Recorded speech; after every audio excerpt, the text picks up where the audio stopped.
Hello everyone. Good to see you. My chat doesn't seem to be wanting to work at the moment, so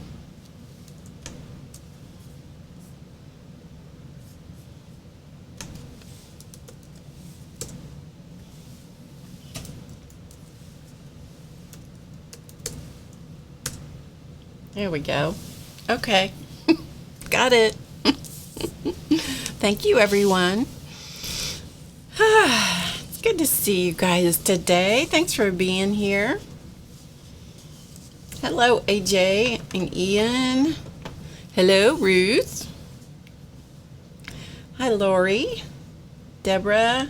Hi, Dar. Connie. Cindy. Woo, chat's flying today, guys. Barbara and Nancy. Hey, Nancy. Kimberly. Hi, Norma. Lynn. Hello, Nancy Dale. Hi, Tori. Hi, Dorothy. Sharon. Hi, Carla. Good to see you. Carolyn.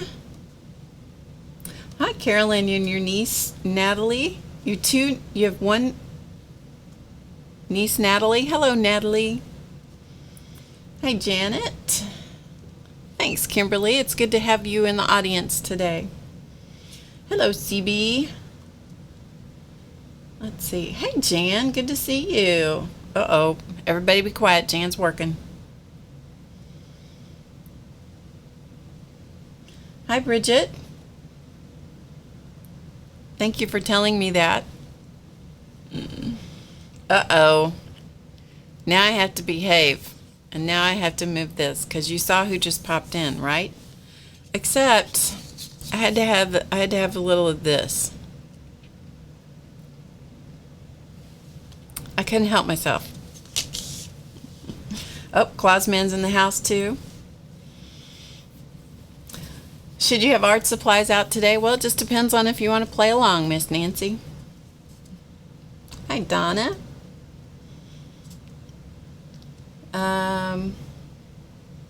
Hey, Vicki Ross. That's great to see you guys. Hi, Sherry. Hi, Marion. Good to see you guys. Thank you so much for coming and spending your day with me. In case you don't know who I am, my name is Barb Owen of HowToGetCreative.com. I swear I do say that in my sleep sometimes. Hi, Josie. Yes, Ruth, it is a purple carp shirt. Yes, to try to protect the one under here. Because yesterday, I even had on, it wasn't this one, but I had another one that was my crap shirt. And I was using black gesso. And the first stroke of the brush, I flipped the black gesso. The shirt, it was an old shirt, fortunately. The black gesso landed a spot right here on the white part of the shirt. Missed this shirt. Got the shirt it was trying to protect. Black gesso of all things. Yeah. Hi, Barbara Clark. Barbara's here, but you can't listen yet. Gotcha. Hi, Azure. Azure is Diane, I think, right? I don't have my list in front of me. So, anyway. It was perfect. Hi, Michelle. Good to see you. Yeah, it was like the perfect spot. It was like the shirt was just like this, and it went right there. It's like, really? Thanks, Diane.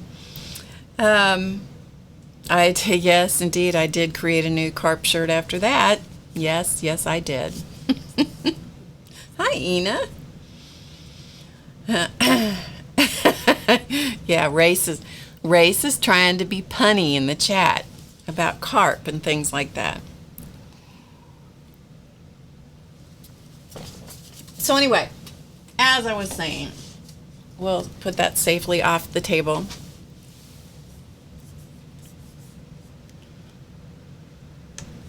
Sorry, my computer. Do you never notice that computers love to give you notifications when you're busy? Yeah, they do. Anyway, and if you don't either click them off, dismiss them, or tell them I'll get to you later, they just continue to give you the message. I'm sure Race has a secret to that.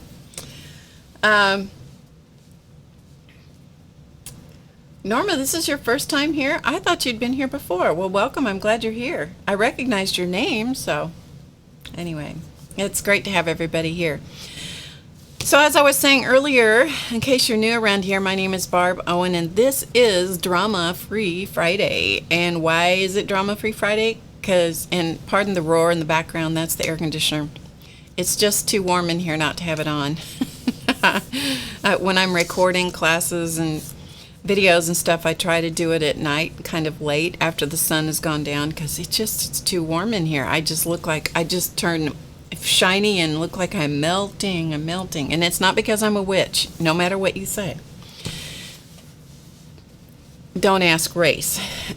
Don't let him in on that conversation.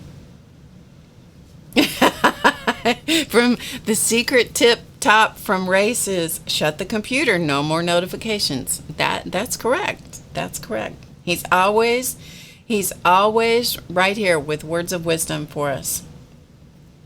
Hello, Chris. Oh, you don't hear it, Vicki? Okay. Well, when it stops, and you'll probably go, oh yeah, there was something.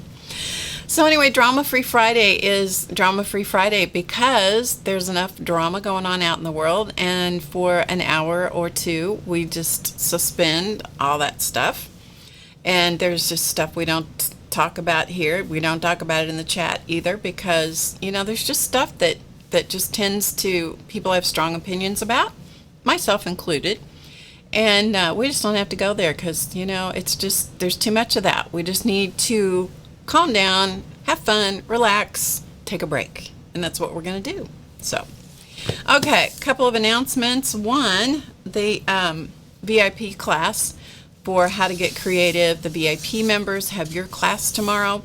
I did send out an email earlier in the week about save the date, and later today you will receive another email with all the information about the class tomorrow. Also, don't forget the Mandala Madness decks, brand new, hot off the press. They've only been available for just a matter of weeks, are here and ready and available for you. So if you want a deck of the Mandala Madness inspiration cards, you need to get it while we've got them. And you'll find the link in the description box under the video. And actually, you know what you need? You need two of them because you need one to play with and one to inspire you. So here's my current inspiration for the day. It's in one of those little frames. So I change it out and with whatever is feeling inspirational to me for that day, and I have it right here on my table. So yes, good. I'm glad I can count you in. Hi, Connie.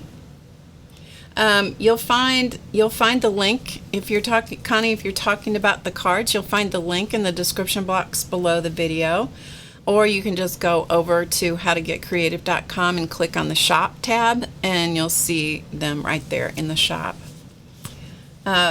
Dorothy's are in the UK now. Dorothy's, yours had a very long circuitous route to get to you, but it was very inventive. I'm not sure what list, Connie, you're talking about, so you'll have to give me more information. Hi, Marion. We got two Marions in the house today. Hi, Gail. Let's see, who else? Lisa. We have several Lisas here.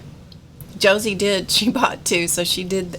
So glad she did. So she's playing with them. Yeah, playing with them is such colorful fun. Good for you, Josie. I'm glad you agree with me. Is that the same for the class? I'm not sure. Connie, I'm being really dumb here. I'm not sure what you're asking. I'm not sure what you're asking. So the cards, there's a link to the cards in the description box, and then inside the box on every card is a link to the mini class that goes with the card deck, and also the ebook that you get that will go that accompanies the cards. So you get the deck, you get a free ebook, and you also get the mini course. So, okay. All right. So there is that. Hey, Care. It's good to see you guys. All right. And Beth, wow, we had a great group here. Thank you so much. So I'm going to set those aside for the moment. Actually, I'm going to show you something before we get going. Well, before I do that, let me say, before I change the camera, the last stream that I did was with Morgan Imhoff, and you can, if you have not seen that, we did a special stream 2 weeks ago because it's when we could get our schedules together. And so if you've not seen that, look back in the videos. There's a playlist for all the creative chats, and that's where you'll find that one with Morgan Imhoff, and she is a very inspiring young lady. So it's about, I think it's about an hour, a little over an hour long. And of course, if you get, you want to scrub through it, you can, but I think you'll find her, the chat with her was really interesting. She has a really great story, so check that out. That was the previous stream before this one. Hey, Aunt Beck. All right. Kara says the cards are more beautiful in person. Oh, good. Good. Oh, it's no problem, Connie. No worries. No worries. It's sometimes what happens is I'm chatting along, and then I glance over at what you guys are saying in the chat, and my thoughts have gone elsewhere, and so sometimes I miss the train of thought. I know that's hard to believe, but sometimes my train gets out of the station. Yeah, a little quick. And Race, you don't need to make any comments. Uh-oh, Jamie's getting ready to go to timeout. Oh, no. That happens sometimes. All right, so when I was talking about getting a deck to play with, and did you notice, those of you that follow me on Twitter, did you notice that Chance was even getting in on the act of playing with them? He totally agreed with the fact that you should have more than one deck, so you have one to play with. He was really liking those. So if you don't follow me on Twitter or Facebook, you're missing out. Really missing out. AJ said she really enjoyed Morgan. Her color book is fantastic. Yeah, she is a very talented young gal, and she's many aspirations, and I really admire her. And it was a pure pleasure to have her and join me in the studio. It's always such a gift to me when I find someone that I can bring into the studio with me, and we can sit here and we can actually chat together. Ian Cody was another artist that I brought in, and I just find people in different places. That's always the best, when life just sort of makes your paths kind of cross, right?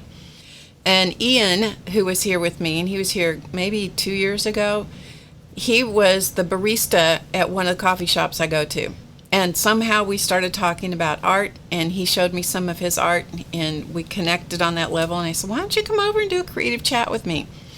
It was the same sort of thing with Morgan. Our paths just happened to cross, and so I love doing that. So, $80. Is it $80? I think it's $80. You don't have Twitter? Well, I'm on Facebook too, so you can find me there if you like to do that. Hi, Nina. Thank you. Hi, Mary. And anybody that I haven't managed to say hello to. Hi, May. If I haven't said hello to you, please know that you are appreciated. Your time is appreciated. Thank you for being here. All right, so I had a box of cards. One of the first things I did. And I will tell you, this is all 100%. If we want to blame someone, let's blame Race. And he's in the chat, so you can talk to him about this. But it was such a brilliant idea. It's something I'd never, ever thought of. And probably from this day forward, when I find card decks, because I love to collect these, when I find card decks, that are different images on each card, like ours is, I will buy two, so that I have one to enjoy, and then I have the other one to do what Race instructed, which was, as soon as you get those cards, take one out, take out a set, and tear it up and use it. And I'm like, are you kidding me? CB said she gave a set of the cards as a prize at the Maryland retreat. Oh, how cool. Oh, that's great. I hope they liked them. Good, that's cool. So, hi Katrina, hi Maria from Greece. Welcome, welcome. Yeah, so that he instructed me to do that, and it was like I had so much. It was like it took them from I formed a whole new relationship with the cards. Once I started cutting them up and playing with them, there was a whole different level of inspiration. And I'm not saying this just because I created the artwork and so forth. It's not just because of that. There's something that happened when I actually used them. It was almost, and I know this sounds woo-woo, but it was almost a magical kind of experience for me.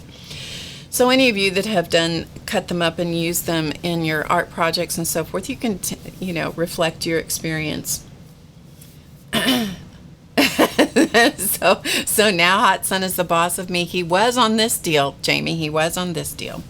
Anyway, so just as a reminder, this was one of the first things I did with taking the cards out and literally tearing them apart and using them. This was the first thing I did, okay? And I had so much fun doing that. I had so much fun. It's a cover for a journal. It was so much fun to do that. And it made me look at the words. It made me look at the colors. It made me look at the designs in a whole different way. Because I'm used to looking at things, one by one by one. And this gave me such a fun overview. So that was really, really a neat thing to do. The other thing that I did with them is I created tags with them and bookmarks. And these are just a few of the things that I've done. So some bookmarks, and the bookmarks are just scraps of cardstock I had laying around. I like them on black. I like them on other colors too. These are punches. Look at this one. This is hot air balloon. This is a hot air balloon punch. If this isn't the cutest thing, isn't that a cute punch? Isn't it cute? I know. So those are all, and these are all from the cards, using the designs and images from the cards. And if you take them and peel them apart the way I show you to do in the mini course videos, if you'll peel them apart, then you can use both sides of the card. So you have access to the words, you have access to the quotes, and you've thinned down the paper so that it makes it where you can use it easily on your projects. And then I did some ATCs. Let's see if I can get this where you can actually see it. So what this was one of the quotes, and so I cut it apart and inserted where the word was awesome. I just inserted the big word. Connie, you shouldn't have washed your hands. I'm telling you, that's always a recipe for disaster. That's right. Here's another one. And the typewritten words, those are from one of the Tim Holtz word, I don't know what you call those things. Anyway, he has different packets of word and quotes and things like that. And this was just using a punch that was a hexagon punch. Hexagon is a shape I like a lot. So I just punched a bunch of hexagons from scraps and then just played with that. Another ATC idea, doing that in a landscape version, same thing. Who doesn't love some butterflies? And you can get, this is a punch, and it's called, okay, you guys ready for this? Anybody that knows me very well will know that I bought it based on the butterflies, not the name of the punch, because it's a confetti punch. But the confetti's big enough I can deal with it. So, and here's another one. And one more. So just different ideas for different ways to use some of the images and play with the artwork, and it's very freeing. It's very freeing. So, all right, anybody has any questions, just put them in the chat in capital letters, all caps, and then that helps me see them. All righty. And with that, stick my little stuff back in the bag. We will move on. And let me show you this before we move on. I'm going to just show you how much stuff you can get out of this. Here, we'll do it this way. All right. These are all things that I've already cut apart. Okay, so quotes and words. I call it harvesting. So I've got balloons of different kinds. I've got all kinds of circles of many different sizes, 2 different sizes of hexagons and squares. See if I can get them to separate, not be stuck together. Okay, hexagons and squares. And then in here I just have a little bag of trash. A little bag of trash, or a little bag, some of it's confetti. And here are the pieces that I have harvested out of. Some of them still haven't had much done to them, like this one hasn't had anything done to it. But some of them still have plenty of good things I can use. And I want you to see how many cards I have left. There's like half, there's not quite half the deck left that I've not even touched. So you get, I mean, think about, when you just think about how much those, I don't know, what am I trying to say? I think it's a good value for the resources that you get. Besides that, you get inspiration as you do it.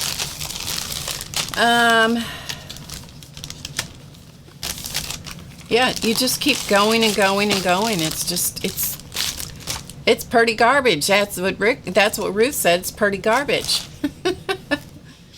What did I use for coloring tools? I'm not sure what you mean, Carolyn. Ask me again. A little more information. I'm not sure what you mean by coloring tools. Sorry. Okay. And the last time we had our stream, we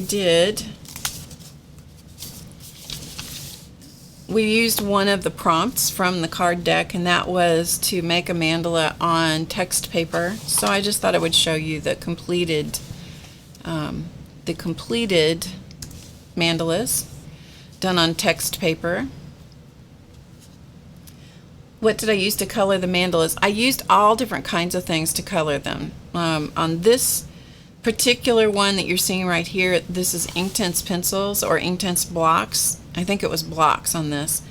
And that's one of my favorite things, but I've used all different kinds of art materials to color them. Just literally, the sky, if it's not holding still and I can use it to color something with, I'll use it. So this was the set of 12 Inktense blocks. That's what I did. Now it all comes, one of my favorite sayings that Claus Man says to me is, okay, and some of you will understand this, like a skunk on a windy hill, it all comes back to me now. Some of you will be old enough to understand that. Okay, So both of these were done using the Inktense blocks, a set of 12, and a water brush. Okay. And the way that we did these is I drew them on text paper. Okay, here's the text paper. It was from a magazine. The reason it has this little thing here is because I poked a hole in it. The paper was so fragile. It's from a big old magazine. I poked a hole in it with my compass as I was doing my reference rings. And so I knew when I got it finished, I just drew this one. And when I got finished with it, I knew there was no way I could color on it. So I copied it through my computer using the laser, I think. I think it was the laser printer that I used. I'd have to go back and watch my own stream to tell you. I've done a lot of things since then. But this is not the original text paper. This is the copy of the text paper that I used in here. But it gives you something to use, you know, to do on top of something that's different. You don't start with a blank page. And so I'll just flip back through this. This is one of the ways that I really enjoy displaying the mandalas that I've done. Some of them you'll see more embellishment on the page. Hi, Dana. So you'll see some more. These are all done, cut out, and then added into this journal. And then I've embellished around the edges. This happens to be a gold gel pen. Some of these are colored using markers. Some of them are colored with who knows what. It could be watercolor markers. Sometimes they're colored with paint. Sometimes they're colored. Oh, they could be any number of things. I like pencils. I like water-soluble pencils. Love Inktense pencils. This is one pencil from the Inktense line. This was Payne's Gray. That's the only thing I used on that one. Some of these are printouts from my books, the different mandala books that I have. Yes, you could do one on yellow book or phone book pages. Absolutely. The only thing that you're going to run into the same problem on the yellow book paper or phone book paper is that it's really thin. So you're going to just have to be really gentle with it if you use that as your substrate. If you draw it on that and then copy it onto something heavier, you'd be good to go. But it's going to be a little fragile. But that doesn't mean you can't do it by any means. So these are various designs. This is from the Mandala Madness course itself, the full-length course, not the mini course. This is a 7-sided figure. So these are some of the other ones. This one's done with praying watercolor. This is filled in with whatever the coloring medium I used and then shaded with graphite, I believe is what I used on that. This uses the symbols from the ebook that comes with the card deck to create this one. This is another one done with praying watercolor. These are the ones I just showed you. This is a canvas that I did for Race and sent him for his birthday one year. He probably doesn't have it anymore. You know, because you can only keep just so much stuff that your mom sends you. However, I have a picture of it, so I put it in my book. I never expect anybody to keep anything I send them. They can keep it. They can, you know, do whatever they want. It's fine. This one is, again, from the Mandala Madness mini course. This is a background treatment that's done right over the top of one of the images from the book, from one of the books. This is alcohol ink. So these are colored with alcohol ink. So you can see there's just a variety of things I do, and I think that's as far as I went. So anyway, that's one of my favorite ways to display the mandalas. I love them on black, and because it makes all the colors pop. So let me put my reference back in here. I've been doing some speaking presentations about mandalas, and so I got to keep all my stuff together. Okay, now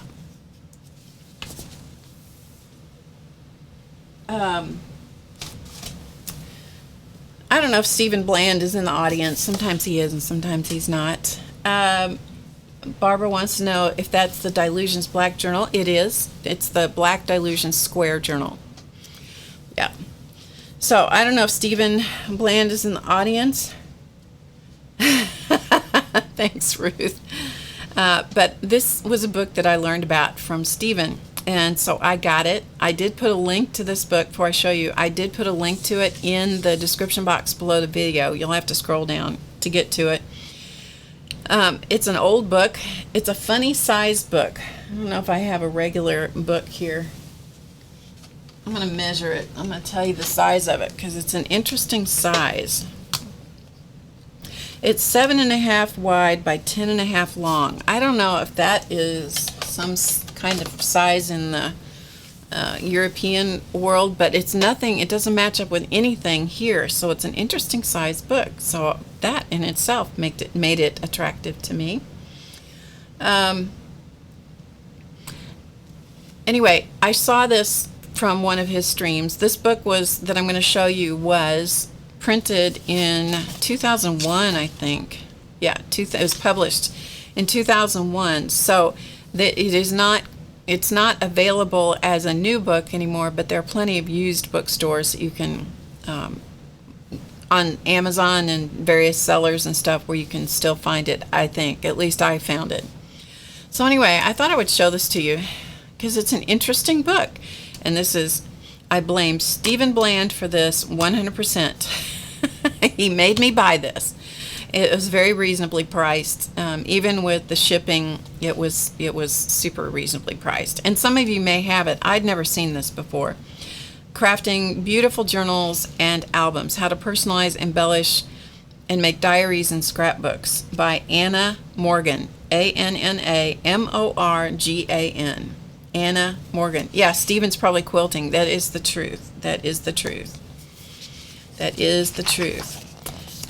He is deeply into quilting these days. But it's an interesting book, and you know, it just has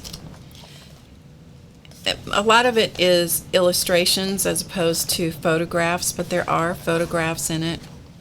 It just has some, I don't know, you can never have too many ideas. You know what I mean? You can just never have too many ideas. And I like having ideas in books because I like to, I mean, how cool is this? I like being able to sit down and look at the book. And, you know, when I sit down and look at a book, I've got a highlighter in my hand or a pen or a marker or something.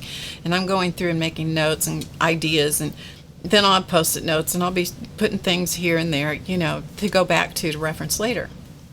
So anyway, that made me think about how many books and journals and things I've made. And so I thought I would show you some of those. So would you guys would that be okay with you? I thought maybe you would like to see some of that. Some of you that have watched me for a long time have probably seen some of these. So if you'd like to see them, I will show them to you. Barbara says she loves books with illustrations, except it would be so tempting to cut the images out for collage. Well, you know, the thing about that is if you have a copier and you're only going to do it for yourself, you're not going to do it for anybody else, you could copy some of those images out and use some of them too, you know? Okay, Carolyn. Nice to have you. Yes, please. Okay. All right. Well, I pulled out the ones that I could get to easily. First of all, before we go any further, where's my thing? You know, I've talked a lot, so I need to do this. You know what this is? It's a coffee sleeve. That's from one of my favorite little coffee haunts that I go to. One of my habits currently is to try to go to some place at least 3 or 4 times a week, if not more, where I sit down, I get a cup of coffee or tea, and then I write. Hi, Michelle. Welcome. Glad to have you here.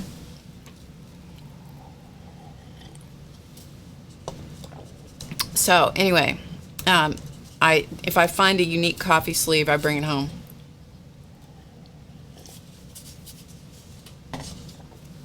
And you can peel those apart too, you know. So for example, Well, let's use the one. We'll use the one that's on the current cup. Because this I have to show every once in a while, you know. Let's see. These stick to the cup after a little bit. But for example, you can take, well here, let's do it this way. So you can take the piece, and it's a corrugated, it's on corrugate. And if you're going to use this in your journal or in your artwork, then, you know, just the same way as you do with other things, you can peel it. Now you have to be careful. I'm not being careful. But I've done this before with various images where I've peeled it. And if you're careful, you can get the entire image in one go. See? But be careful. Go slowly. You can do this with lots of thick things. Cardstock, greeting cards, you know, all kinds of different things. So just peel it apart, like so. And now you've got a nice thin piece that you can use, and I use this kind of thing in my journal all the time. So if I find an interesting coffee sleeve, and when the day comes that I'm tired of using this as a sign, I'll do the same thing. I'll peel it apart and then stick it in my journal. And if I had my current journal over here, I'd show you that, because I have done that in that journal. All right. So meanwhile, back at the journals. Yeah, and then you have cool corrugate too. Yeah, you can save the corrugate, and you can stamp with it. You can texture paint with it, texture on your Gelli plate, and so forth. All right, let's go to, I'm going to show you some of my early journals, okay? My early things that I did. This one was back in 2012, and we are going to do something today, but I'm going to just go through some of these things with you. This is, you know, as I look back on it, it's like, yeah, this is where I was in 2012. You know, it was kind of, this was kind of my lick 'em and stick 'em phase. It's like, how much stuff can you lick and stick on that journal? A lot.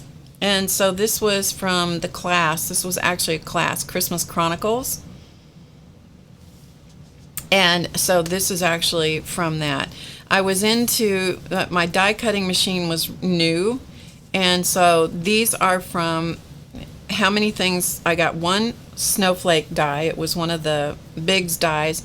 I was like, how many things can I shove through that, and what will they look like? So this is all different kinds of things. Like this is duct tape with alcohol ink on it. This is a napkin collaged over some kind of chipboard or something. This is like from a foam plate, you know, like you know, something that you get vegetables or fruits on, you know, one of those foam plates. So I did that. And then I put them through various embossing folders, because I was just fascinated with how that machine worked. This one back here this is plastic packaging that let's see, what did I do with that? It's plastic packaging, but it's got something on the back part of it, but I don't remember what I did. This is a Starbucks card, so I cut out the image. This is a Starbucks card or a gift card of some kind. So is this back here. This is a gift card. This is just little tchotchke from something I peeled apart. Give you a close look. So these are all different techniques using one die. This is that foam. This is plastic packaging. It looks like it has text paper behind it, but I don't remember how I did it. I do know that this was a napkin collaged onto some kind of thin chipboard.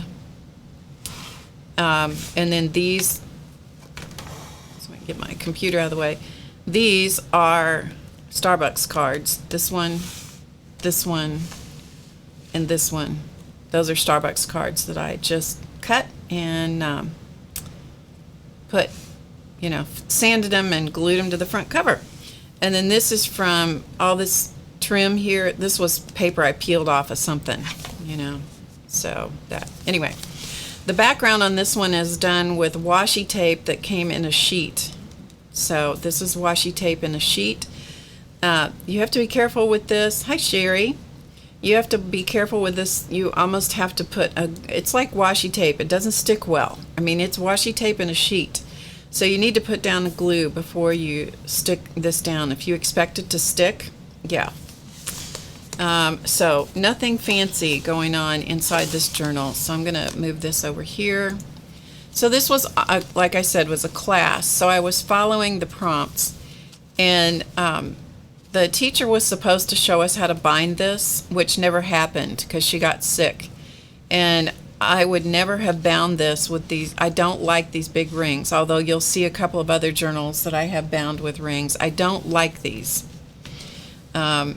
These are the ones, these are 7 Gypsies or something. They're a little screw. This is a kind of a cable wire, so they screw together. That's the best of the book ring type things, but I don't care for them. They're too big, they're too clunky. I'm just not crazy about them. But anyway, that's what this book is bound with. So some of these are Christmas cards. I did a lot of border things, doodle borders. So this is a border that I drew. This is another border I drew.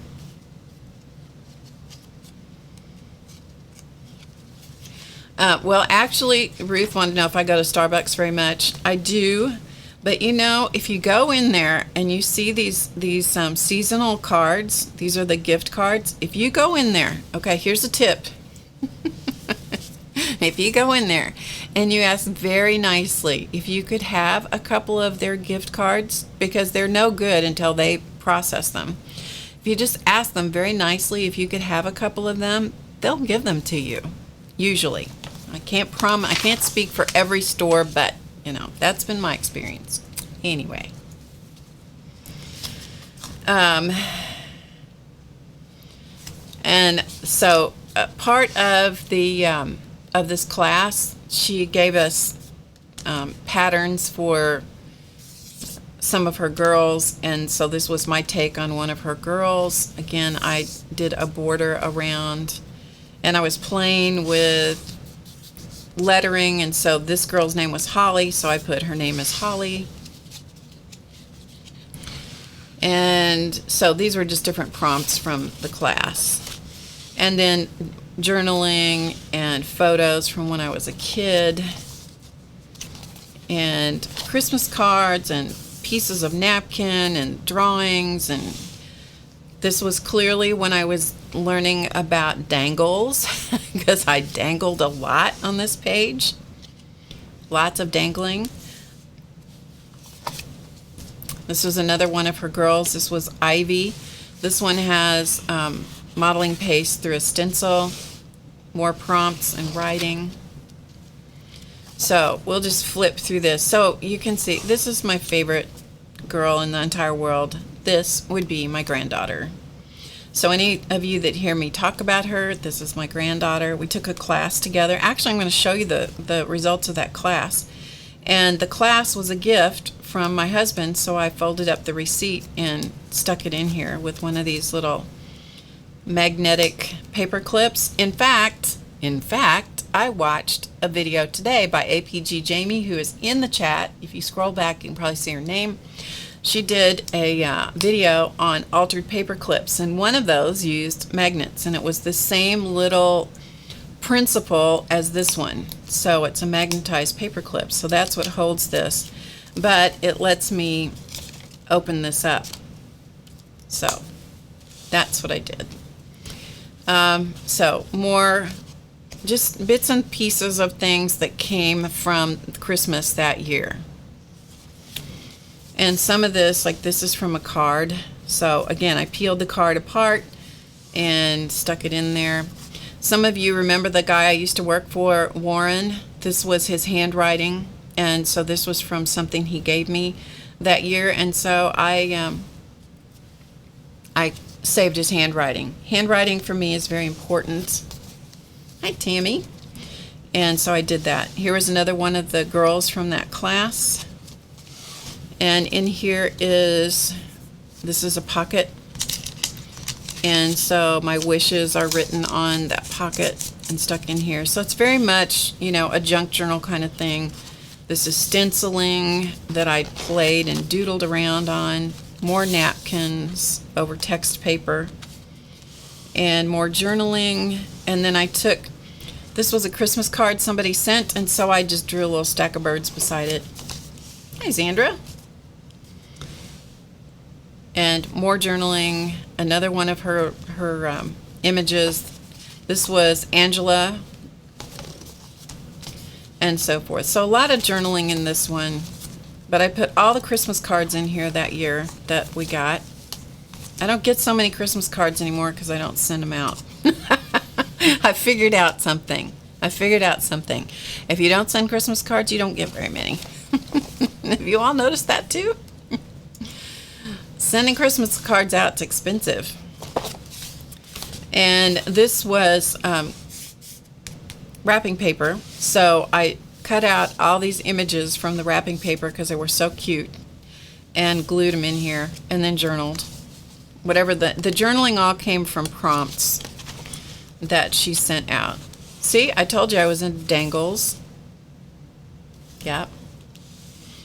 And this was the best card that we got that Christmas. This is a photograph of this little dog that was a rescue dog, and this she belongs to a client of ours. And this was actually from 2008. I had this on my refrigerator for the longest time, and I finally decided I was going to put it in here instead. But isn't that the greatest card? I just love that. Hi, Kathy. I love that. So this was, I think this was supposed to be like your favorite hymn or something, and I did some sort of treatment in the background. I couldn't tell you how I did most of these now. And then my December calendar and all the things I was trying to keep track of, and then more washi tape. And I don't know whether you can tell. Let's see if we can get this. You'll see a wrinkle if the light catches it.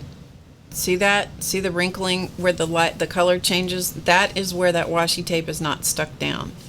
So I didn't discover how important it was. I loved how that herringbone looked, but I didn't discover the importance of the glue trick until after I had all that done. So anyway, so that was one of the first, books of that type that I made. Let's go on to, this one is probably one of the next ones, or about the same time. This is a big old thick book. And this was a part of a round robin type thing that I was doing. If you send cards late, you don't get very many either, Marion says. True, that's true. People get out of the notion, don't they? So this is my orange. We each chose a theme, and mine was orange and red. And this is a covered button, which I've done lots and lots of covered button faces. I used to teach faces on covered buttons when I was doing lots of dolls. You can see it. I removed the backing so that it would be flat. So this is covered with fabric. And then she looks kind of like a vampire. She's actually supposed to be singing or something. I don't know. Anyway, I think I was practicing an open mouth. She looks like a vampire. Let's be honest. Let's be honest. Anyway, everybody had to make a book in the group, and then you did the front cover, the back cover, and the a couple of pages. So that's what you did. So mine was orange and, oh good, Mary, I'm glad. So my theme was orange and red, and this book is a little beat up. It needs a little tender loving care. The covers are, from the front and back cover, are parts of cigar boxes, so it's very thick. So it was a cigar box that was falling apart, and so I just harvested them. And here again you can see these book rings, which I don't like, but it was the best thing I had at the time, and I've been too lazy to find a different way to bind it. So this is my cover, a lot of collage stuff and a lot of writing, a lot of journaling, because that's what I like. Hi, Annette. So this is the introduction about me and all the things that I am. This page right here was my way of introducing myself to the group. So this is all done. This is all written with a sewing machine. Okay, this is all free motion stitching. The part that's blocked out is my personal address. That's just for my own protection against the crazies in the world. Not that I think you guys are crazy, but there could be some out there. Anyway, so that's all done with free motion stitching. So I wrote with my sewing machine. Yeah, ribbon. I've thought about using ribbon or twine, you know, those kinds of things. I just haven't done it. Like I said, I've just been too lazy to do it. Just too lazy, that's all.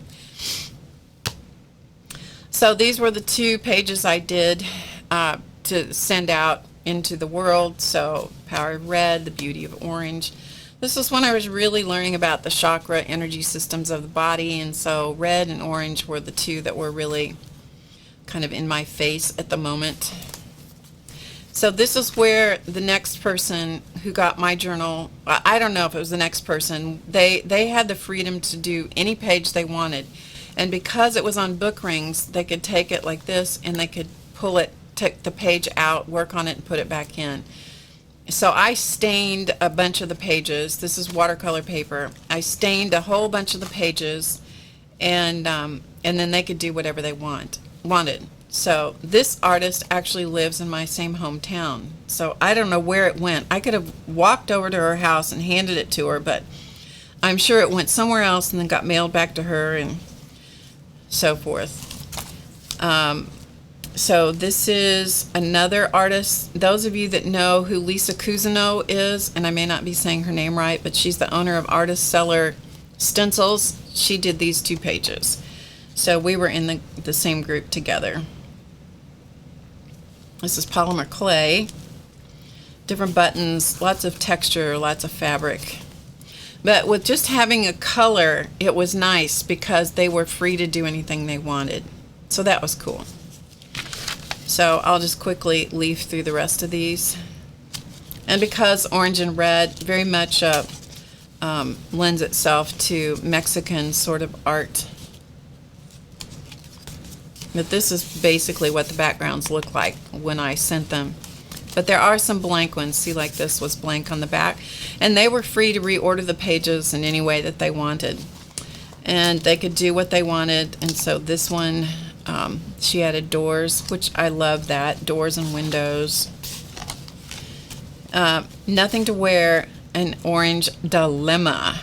Okay, so when you come over here, what you'll see is there's a paper doll, and inside here she did a whole wardrobe of clothes. They were all orange and red, and there are even little bitty hangers. So that was her dilemma. And then this one, red courage, orange endurance. You see the card with the hole in it. And so forth. And I think I took out the rest of the pages. I left some in here, so if I wanted to do something with them eventually I could. And so here are the last couple of pages. Lots of fibers, but the colors and the texture, the visual texture as well as the physical texture on this is incredible. That's the back cover and the back cover. So that was a round robin thing. So we had a group that we were all inside the United States, and the journals had to rotate they were supposed to rotate once a month, but some people would get anxious and they would do their page and they'd send it on. And then they'd send it on. You know, it was like all of a sudden it speeded up. So for me, it lost a little of the charm, because at one point I had 2 or 3 of the journals here waiting for me to do something in, and I was like, oh no, that was so much pressure. But anyway, it was fun. It was a fun thing to do. Was this done during the True Colors book time? No, I don't have any. Bye, Jamie. I don't have any recollection of that being a theme or anything. It's just what I chose. Like the first journal I got, the theme was Wabi Sabi, and I about had a stroke. Like, don't even know what that means. I had to look it up. Even after I looked it up, I wasn't sure of what it was. We've had that discussion before. Yeah. The thing is, when you get into doing a swap like that, you have to choose your people carefully, because life happens to people, and you've got to be able to be patient with each other. And everybody in our group followed through with what they were going to do, but you have to know that if you're going to do a swap like that and you send something out into the world, you have to know that you may not get it back. I was involved with cloth doll swaps or round robins like that, and we had one person that ended up with all the dolls at her house, and we finally got her to send them on, but she ended up with all of them in one place, and it was, it was an ugly story. Okay, here's the next one. Again, you can see I have not improved my binding skills whatsoever. This is a sheet of acrylic. It's a scrapbook thing. But I got it because it's a microphone and it says on air. That's my cover, front and back. And this is all painted red rosin paper. So I have a class on that takes this and elevates the technique a little bit more in HowToGetCreative.com. So painted red rosin paper, which is a really cool paper. And so I made this book, and I didn't know exactly what I was going to do with it, but I had this whole box of stuff. I don't know if Race is still here or not. I don't know if he's seen this before. Dorothy says she's in a traveling book swap, and she has 3 waiting as the lady before it was late bringing them. Yeah, see, therein lies the issue with traveling books, is it just, everybody has to have patience, because it's not always going to happen on schedule, and so it requires patience, I will tell you. Anyway, like I said, I don't know if Race is here, but this is a book that after I got it completed, I didn't know what I was going to do with it, but I had a whole box of stuff that I'd collected, and it was stuff from Race when he was a little boy. If this isn't like the best, his handwriting is so dear, and these were letters from camp and things that he said, and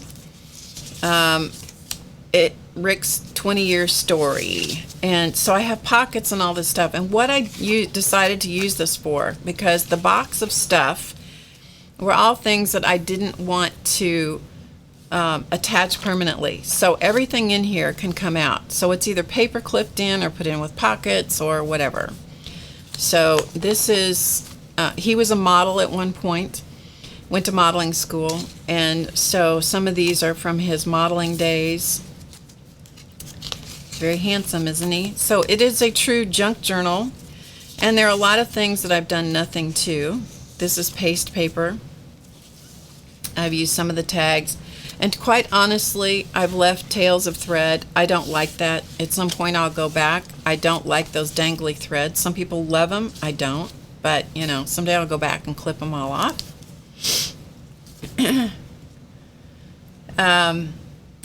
So that's what I ended up using this for, is a place to put my things about him from his various headshots and modeling days. This is, of course, a more current one. And then I used some of the tags and things to put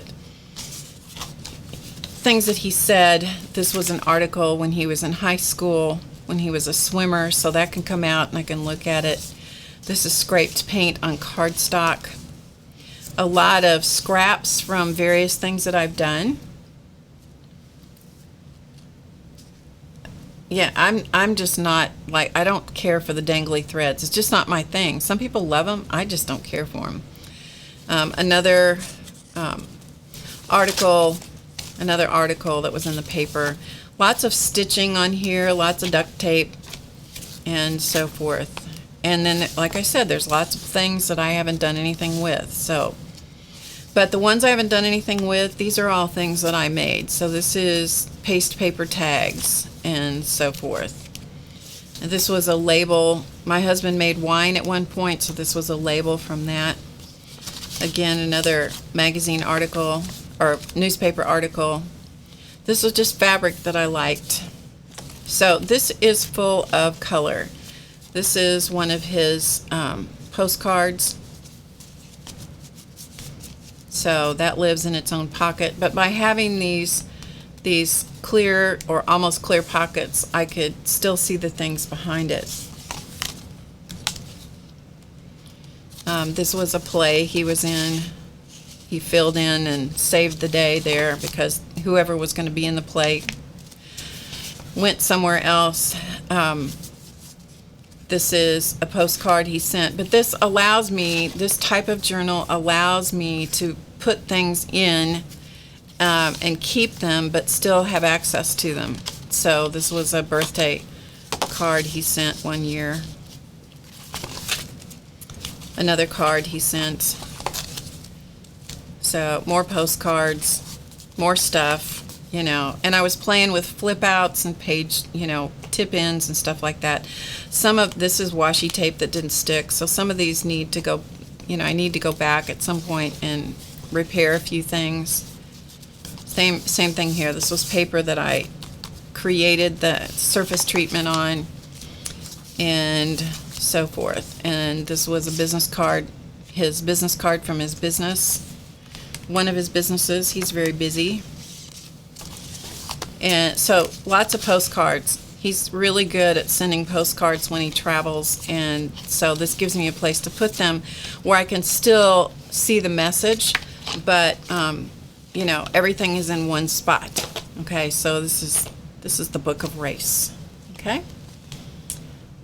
What is the material? It's just something I got at the scrapbook, in the scrapbook aisle. So I don't know what it is. It's some kind of acrylic or mylar or something scrapbook sheets. Some of you that have been scrapbooking forever will know what that stuff is and be able to tell her. But I bought some of them in packets where they were, you know, small packets of a whole bunch of different things like this. This is one of those sheets. You can see it. And I just cut it down and stapled it in to make it a pocket. So, yeah, it's a mom's bragging book. That's right.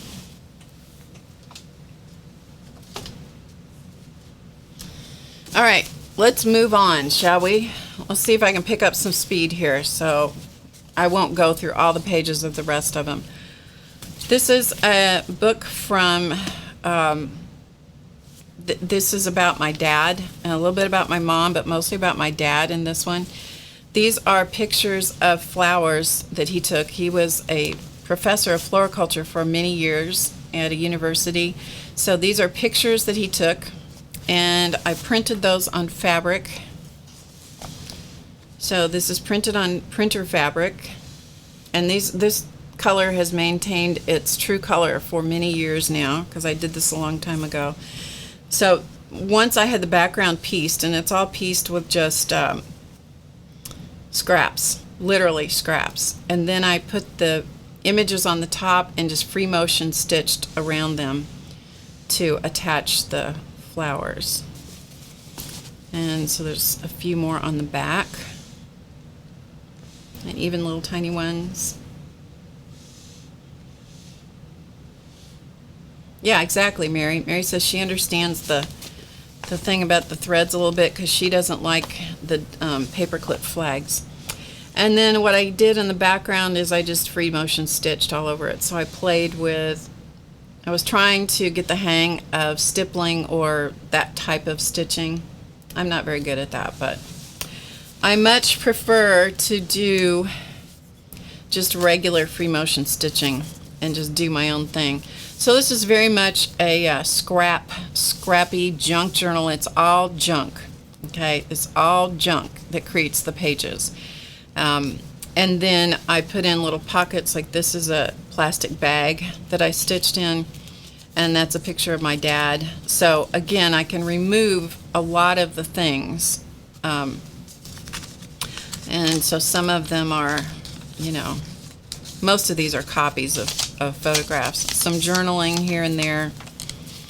A lot of this is all fabric that I sprayed, you know, it's muslin. There's nothing phenomenal about this, believe me. But I did add journaling as to why I did included some of these things about leaves, and this is the problem with muslin for pages. It will crunch up on you. So envelopes with spots. Again, this is my dad when he was in college. Different memories I have about him and so forth. And then I included photographs. This is one of the security envelopes that you get in the mail to send back a payment or something, and so I used that. I put one of his flower images, photographs behind it, and stitched it to the page. And so it just goes and goes and goes. This was a book. Okay, you guys will get a charge out of this probably. This is me as a little girl. And one day my dad said that I was to put on a dress and Mom was to braid my hair, and he took me to this thing, and it turns out I was going to this photo shoot that I didn't know. And so this is a copy and a reduced copy. These are all me. The little girl in here is all me. And the little boy's name was Rex. I never saw him again after that day. I have no idea what happened to Rex. I didn't know him when I went there. But this was all about, it was used for a 4-H book, project book. So I reduced it and copied it, reduced it, and made the little book out of it, because that was a funny memory for me. It was a funny memory. And there's another one in here that's kind of similar to that. So again, more pictures. This was my dad. And I'm only showing you this because I think it's funny. This was my dad on his, I think it was his 4th birthday. This is his older brother, and his name was Jamie. That's what he went by. And so he's standing there with his tummy all stuck out. So, I mean, typical kid picture, right? So lots of places to do that, and lots of failed things in here. This was a picture that I did with colored pencil of the cat I gave my dad when I gave him a kitten, and she grew into a cat, and eventually came back and lived with me until she passed away. Anyway, I was trying to do image transfer on a transparency. It didn't work, so I just stitched the transparency into the book. Lots of notes. Like this was an image that sparked a memory, so I wrote about the memory, why that random picture is in here. These are more of his flowers. This is a picture of my mom and me when I was about probably 2. And so forth. So anyway, it is just random bits of stuff. It is fabric, it's paper. It's not a great, this is more security envelopes. And I don't think you can get into those. Oh, no, I know what I did. I framed these images that I liked in the background. That was what that was about. Hi, Susan. So because my dad was heavily into nature and flowers and all of that, that's kind of the theme of the book. This was one of his flower arrangements. CB, you'll get a charge out of some of those. You've probably seen these all before. And this was my dad's foray into publishing. So he wrote this book, and he took the pictures of this. This is his manuscript. He took the pictures. Again, I scanned them and printed them out so they were little. The pictures are me as a little girl, and I'm supposed to be arranging flowers. Okay, I'm supposed to be arranging flowers. Unfortunately, I have on a bathrobe. I don't really know why that was the case, but I have on a bathrobe. So anyway, yeah. He didn't get it published. So that is the more of my dad's flower arrangements. This is another one. Here's another one.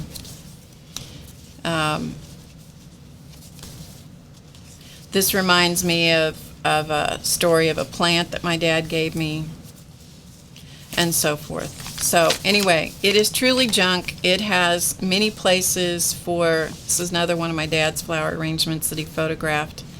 There are some in here that are terrible, like this one, the exposure was wrong, so I just put it in there anyway. So I kept all the junk. And this is my dad's, this would be my dad's sense of humor. That's why this is in the end, says the end. And it's these llamas or whatever they are going away. So I put that cut. So that's the end of the book. So that is that one. So you can see that my book making skills were getting a little better, not a lot. Okay, so yeah, exactly. CB's being quiet. All right, so this was another attempt at doing books in a different way. And so this one is learning to sew, and so this one is bound using ribbon to hold the sections together, hold the book together.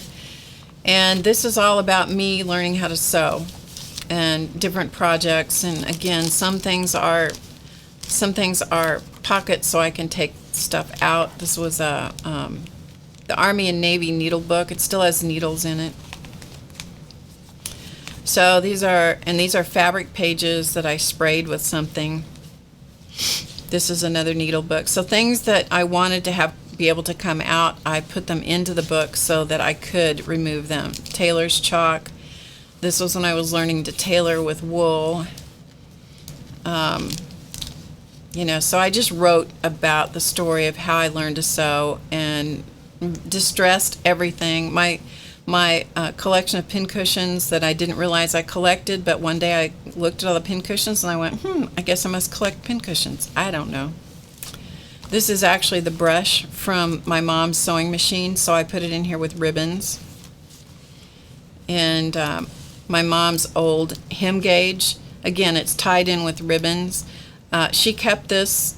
I found this in her sewing box after she was gone, and I don't know how she measured anything with that, because there is literally, the only thing left is 2 and 3.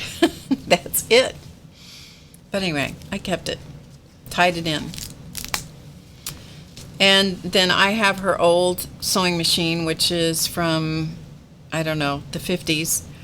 And so I copied pages out of it and put them in the book. So these are all things from her book. Yeah, thanks, CB. And some blank pages if I want to use that. One of the things I love about old sewing machines, and I have lots of images in here of my hands. If you saw that closely, you would see them in the background. I love the old embellishments that they do on sewing machines, whether it's paint or embossed metal and that kind of thing. And this was one of her tape measures that was not straight. I don't know how long it was not straight, but we used to measure stuff with it, which still boggles my mind. You couldn't make it stretch to be straight, so I just cut it apart and glued it in.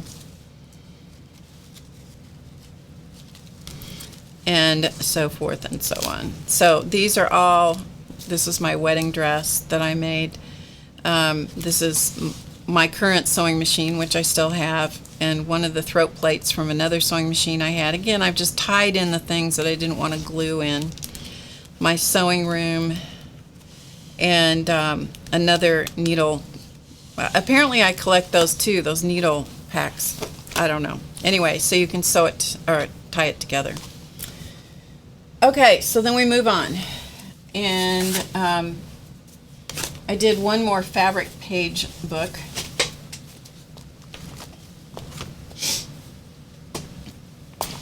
And this book is not very good, not in great shape. I don't know what I used on the covers, if it was chipboard or what, but it is warped. You can see that. But the purpose of this was to keep track of different techniques. And so that's what's in here, is the various techniques of things that I tried. So in this case, I decorated the pages a little bit, but I've left all the samples so that I can flip them and look at what they are. And I didn't get very far, but the pages are pretty. The pages are pretty, but I don't have very many samples in it. And then there's some more samples back here that, of course, I can't remember now what I did, what technique I used, but they're in there that if I ever remember, I'll put them in the book. And this was a stitched book, so the signatures were stitched in, but fabric pages. And the cover on this, is done on a Gelli plate. This is brown duck cloth, and this is all Gelli plate printed on duck cloth. So that's that one. All right.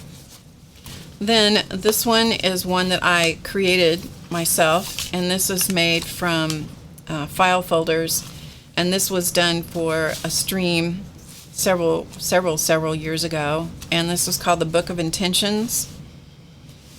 And it is it has 12 pockets, and you can pull the tag out. It's all made from, the entire thing is made from file folders. And what I do with this is I collect quotes, and so when I find a quote that I like, I just write it in here. And then each month I wrote what I intended to have to do or have or whatever for that month. So if you're a member of How to Get Creative, this is where you can learn how to do that. And then, as I am so prone to do, if I don't have time to do something, I just chuck it in the book, and I'll get to it someday. One of the other things that I like to do is I like to make books so that I can work on them without scumming up the cover. And so that's what this is. This cover is Gelli plate printed. And so this comes out, this is watercolor paper. This is a single sheet of watercolor paper that is cut and folded so that it makes, it's kind of an accordion book, but not exactly, but it's an art journal of sorts. But the point is I can take it out of the cover stays clean, and then if I scum up the pages, oh well. And so this was for a class that I did. Here's another version of it because it's for a class I did. When I do a class, I have to have multiple versions of everything, and so that's what you see in here. Lots of room to do things, but then when I'm finished with it, I just take my cover and I just stick it back in. Stick the book back in the journal cover, and we'll pretend that I did that, and then put the belly band back around it, and then that holds the book together. This is another book I did. Sometimes I do books for a specific purpose. This one was to study, the book, one of Pam Carricker's books, the first one that she did. So this is a journal that I made for that purpose. So the signatures are stitched into this. They're done with watercolor paper. So the first thing that she had us do was make a color wheel. And here's my color wheel, except I reversed these two colors. And it's like, oh well, oops, I'm not going to do it again. So these are various exercises from her book, Creating Art at the Speed of Life. So these are exercises from that. I didn't get all the way through the book, but I did go through quite a few of them. This was from a book club that I went to. And if you know Pam Carricker, you'll probably recognize some of the things from her book. This I love. I like all of them. You know, I like them all for different reasons, but I like this a lot. But what she would have you do is she would have you print out, or at least that's what I did. I printed out this little self-assessment kind of thing, and then I would include that, and I would assess my job of whatever the technique was, you know. So it was things like the element was, this was texture. And my favorite thing about this page is, my least favorite thing about this page is, next time I would do this differently by, I could apply the techniques to my work by, and so then you filled in all those things. So anyway, again, plenty of room to continue that. You can see how many pages I used. I did not complete the whole book, so that would be a good thing to do. But I like having things like that where I can go through a book and at least do some of the exercises, right? So this was a stream. This one is still on. You'll find it still in, probably buried down in one of the streams somewhere. But this book I did, so this is bound. This was inspired by something somewhere, but I don't remember where. But this is Handmade Envelopes. Okay, so these are envelopes made out of paper that I decorated. All the tags are paste paper tags. So everything in here is something that I painted. And so it can be, I've done nothing with it because I like it the way it is. I like the colorful nature of it. But this, you have to bind this before the envelopes are completed because it's bound inside the envelope. So this is on a stream someplace. So that was a fun one to do. That was in 2016, so that'll give you an idea of how far to look back. But this will give you an idea of the binding, so you can see the binding. If the ribbons aren't on here, the whole book opens up a lot, and so I don't like that, so I put the ribbons in there to hold it closed. Okay, are you guys tired of this yet? Are you tired of this? I have a few more. Do you want to see a few more? The envelope book is a lot of fun. It's time consuming, but it's fun to do. Hi, Robin. I know, Josie, I love the handprints too. It's just my favorite thing. The hand stencils, or the hand masks, were on a, I call it the down and dirty. It's where they were selling stuff out. This was years ago. I didn't even know what I would do with them. It was a whole assorted set of just a hand, the shape of a hand. And they were done out of some kind of plastic, like x-ray film type plastic or quilter's template plastic or something. And I bought them for like $1. Thought, I don't know what I'll ever do with these. They are my, listen to this, punny people, hands down, they're my favorite mask.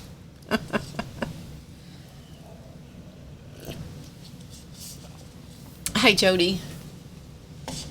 All right, I have a few more I'll show you. Here's another junk journal. This is the leftovers from a bigger journal that I did. And this is, see, I have more crap stuck into my books. I kid you not. Anyway, these were the leftovers. So this entire thing is made out of security envelopes. Okay, so these are security envelopes that are stitched together.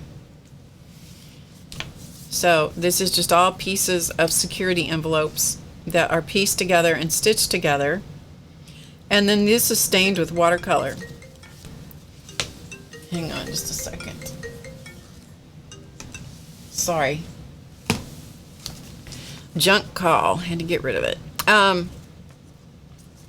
And then as I was going through the book, I had some little envelopes. These are from the Smash Book days, and so I added some of those in and so forth. And I love Angry Birds, and so I found some stickers that they were getting rid of someplace, and so I just stuck those in. They have nothing to do with anything. They have nothing to do with anything. They're there because I like them. But this little book is 100% quotes. And so I do have, various little envelopes and things that contain nothing.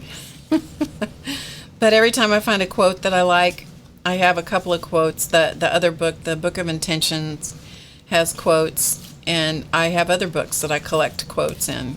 Words are very important to me. I think language and language and words and the way you say things and handwriting and all those things are really important. And so I collect a lot of those kinds of things. This was a little vellum envelope.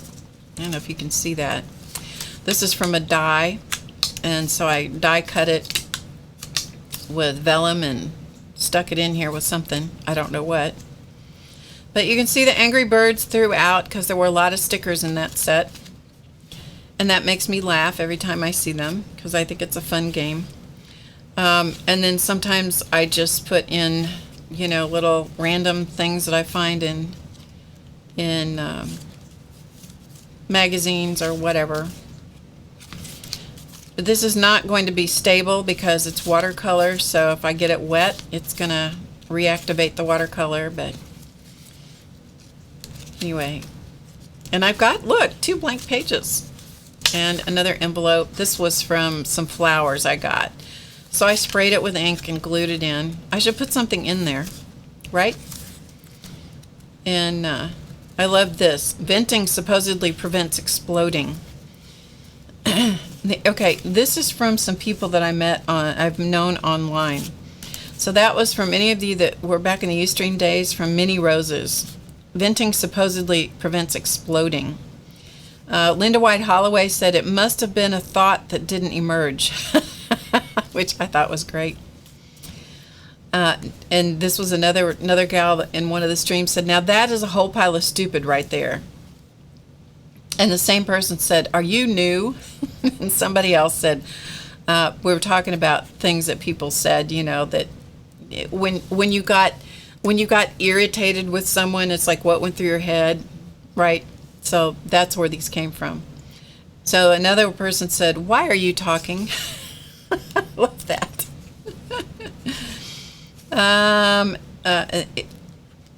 Donna Downey, many of you know Donna Downey. She says, just translate me as needed. And another person said, don't get stuck on stupid. That was said by Mitzi. And Dee Dee Willingham, many of you know Dee Dee. She said, postpone worry. That was a good one. And another gal, Susan, we called her Susan Love Ribbons, or Love Ribbon Susan. She said, it's pouring poo and piglet here. So if it ever rains really hard at your house, it's pouring poo and piglet. Yeah, so those were some of my my favorite little quotes. And yes, once again, I have something stuck in here for some unknown reason. So I don't question it, I just put it back in. All right, another one of those journals that I'll show you these two because they kind of go together. Another one of the kind of accordion style sort of journal. This was from a class that I taught, so this is based off the other one I showed you earlier. I prefer to sew my covers. I like making them out of fabric, but this was a class where there would be no sewing machine, so this is made just with paper, and this is washi tape that I made. Washi style tape that I made, and I put it on here for some reason. There was a reason I put it on there, but I can't, I don't know what it was now. It wasn't just for decoration, but anyway, so I can take the book out. It's watercolor paper. This is hot press paper, and again, you can open it up. The thing about it, when you can take it out, you can art on both sides of it, so that's cool. So this was the page, I needed a simple page to do in the class, so this was the simple page that we did. And then as you go through here, you'll see mandalas in various stages. I don't think I've done any of these on stream, but these were all transferred. I may have. These were transferred in using the Gelli plate transfer technique. These are all images from my various books, Mandala Melange, Mandala Medley, and Mandala Madness.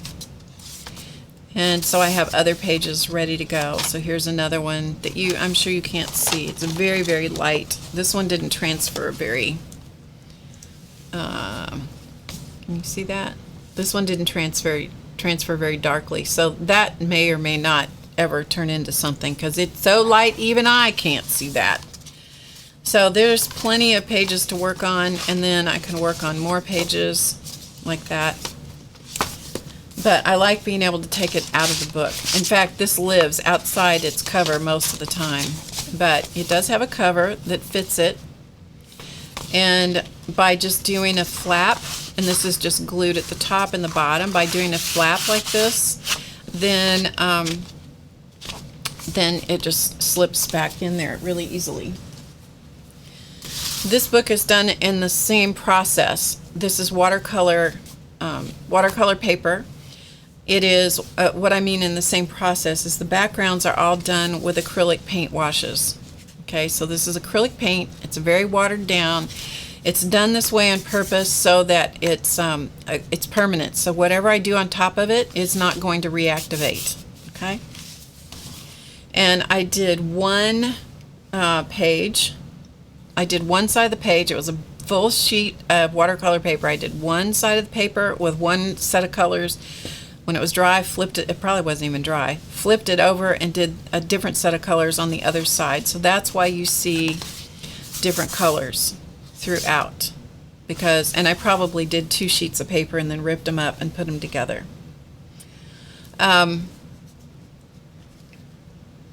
So this is, many of these are all hand drawn. None of these are from my books. So these are all hand drawn, and I let the colors of the background inform the color combination of whatever the mandala is. So you can see that as we go through. These are my less embellished mandalas. This one is not complete. Many of them are, I would consider, incomplete. So is this one. And they're colored with many different things. This is Prismacolor pencils. This is probably Inktense, although I couldn't swear to that. I did these many of them I did a long time ago. This one I embellished using the Mandala Madness Inspiration card deck. I pulled cards and embellished this one. This one is just kind of barely started. This is from one of the videos in the Mandala Madness mini course, using prompts from the deck.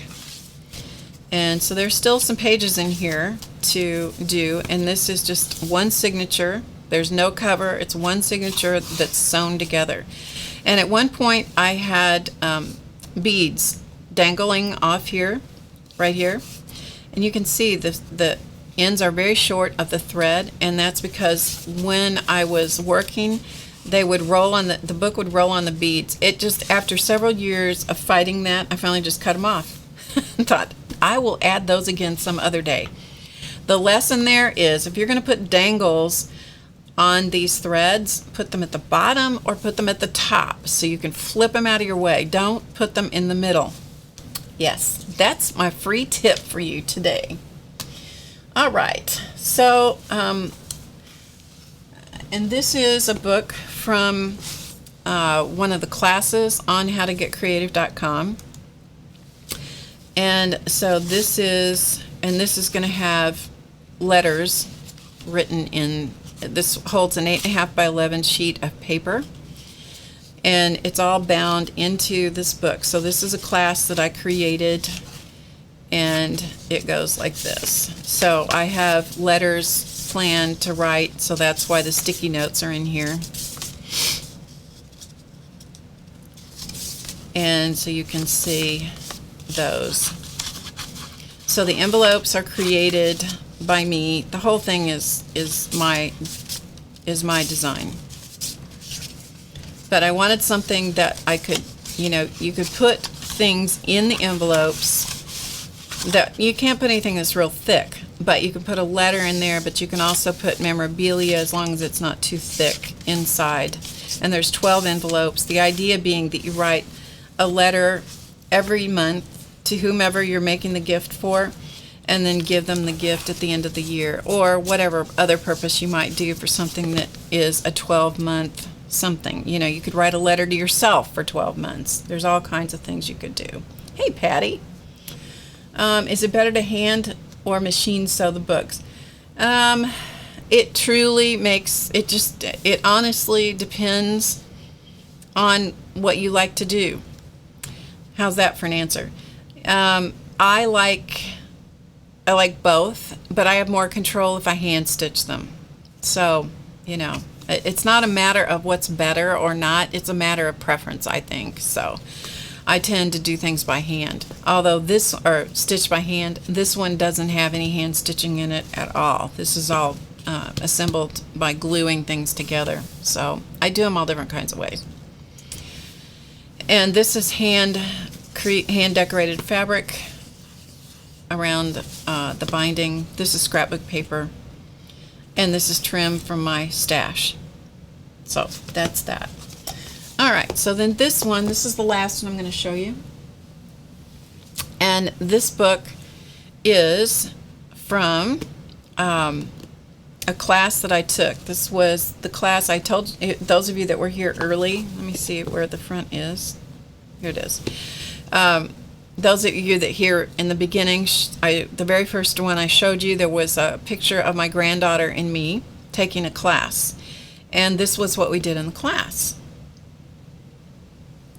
Yes, Josie, you'll find it on the website. Yeah, it's on the website under, I think it's under books. That would make sense. Yeah, it's on the website. So just go there and look. It's there. And I think it's a 2-part class, I think, as I recall. So this one I did in the class. My granddaughter and I each made one of these. So this is very traditional bookmaking techniques. So we've gone from, I mean, you've seen quite an assortment of books that I've created, and this is only some of them. Can you tell I have an obsession about books? Yes, yes. So this one, for this book, we created the book block first. So this is a very traditional book binding method. So we created the book block. It was stitched together first. Then we created the cover with very traditional book binding methods. And this is book cloth for the binding. This is called book cloth. I forgot what this little gizmo is here. That's a special kind of book binding whatever, that you put that in there. A book that is a real book has that in there, apparently. Actually, I thought for this type of book, I'm not usually quite this meticulous with my bookbinding skills, and the first time doing it, I was really pleased with how it turned out. Everything was kitted, was made into a kit for us. So the paper was cut to the right size. I think the signatures were even folded, and all the pieces were cut. So everything matched, you know, went in. It was sized correctly. We didn't have to cut anything. So that was cool, you know. The paper that's in here is some kind of weird paper. It's almost like I think it might be a watercolor paper, but I don't know. It's textured somehow. It's not an expensive paper. And so I use this as my gratitude journal. And so I don't know if you can see here. Let me show you. This, you can see the stitches. See the stitching in there? And this was not exactly a Coptic stitch. It was kind of like a Coptic stitch, but a little different. And then the fly leaf is glued into each cover. That's how the book is held into, how the book block is held in, because it is the two end papers, I guess they're end papers, are glued in. So anyway, that is, so I try to write in it every day. I don't always make it every day. This is not my first gratitude book that I've written in. I have others that I've filled up. It's not the greatest writing surface, but I was tired of treasuring this book. That's the honest truth. I decided I was not going to treasure this book any longer. I was going to use it. I was going to break it out and use it. And I needed a new gratitude journal, and so that is why this book came into service. Hello, Kate. That is, hi, Jenny. So that is the sum total of what I had to show you as far as books go. So I hope that you enjoyed that a little bit. What I had planned to show you today, I'm going to kind of walk you through the process, and because I actually was going to make something today, because I saw this in the cupboard the other day when I was looking for something else. Do you have that happen? If you need inspiration, people, go through your supplies. Go through your supplies. If you can't think of anything to do, you can't think of anything to create, you can't think of you're just bereft of ideas, start cleaning. Now, I would like to tell you my house is spick and span. That would be a total bald-faced lie. In my dreams, it's spick and span. I seem to get a lot of other things done. I was going to say everything. That's also a lie. I get a lot of things done, but housework, somehow, it's like, if I have a choice between doing housework and taking a quick nap, I'm going to opt for the nap. Yeah, that's the truth of the matter. Anyway, when you start going through your stuff, Aunt Beck agrees with me. When you start going through your stuff, you can inspire yourself. So, when I was going through my stuff, looking for something else, I ran across these, okay? Frog tape. Specifically, shape tape, okay? So, I have 3 containers of shape tape. So if you're not familiar with shape tape, I'm going to show you what it is. You may be totally familiar with it. It was new to me a few years ago, and I went crazy with it, and then as things go, the new wears off and you put it away. Alright, so this is shape tape. Okay, so here's one. What I'm aware of is the 3 designs that I have. They might have more than that now. I don't know. But it comes in this nifty little container like this. This container, when I bought it, was, you see it, $3.99. So there's one.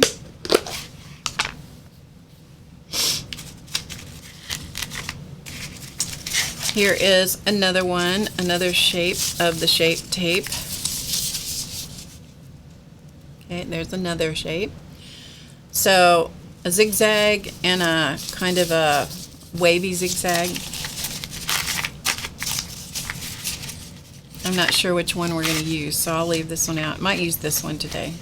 I don't know what one I used before. I think I used the wavy one.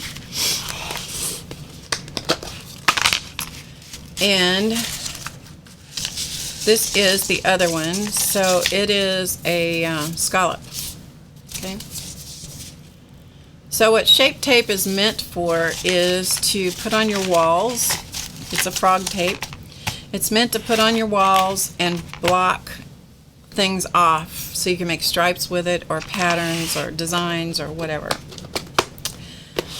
Well, I don't do that because I haven't painted my walls in a very long time, because it doesn't make the priority list. It just doesn't make the priority list. But anyway, $12, and I got myself all kinds of art journaling and paper making fun. So, shape tape. So we will play with this just a smidgen. We won't belabor this because I have a piece of it done. So we'll do a little bit with this.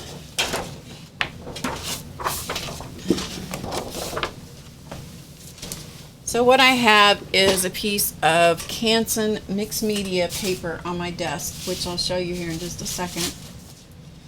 And I have some stencils that I pulled out.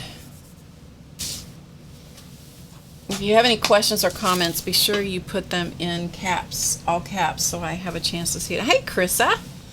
Nice to see you.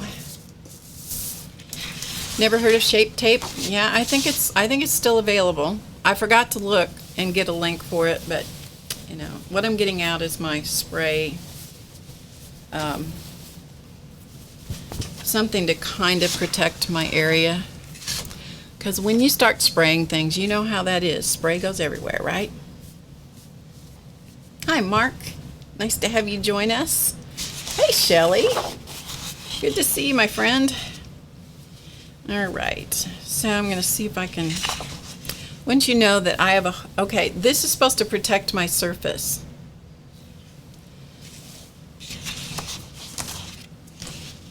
Sometimes you have to laugh at yourself. It's like, why would you keep a rag that has a giant hole in it, Barb? Well, I don't know. It's a good question because I can't throw it away. I don't know. Anyway, spreading that around. Okay. So I have a bunch of stencils here.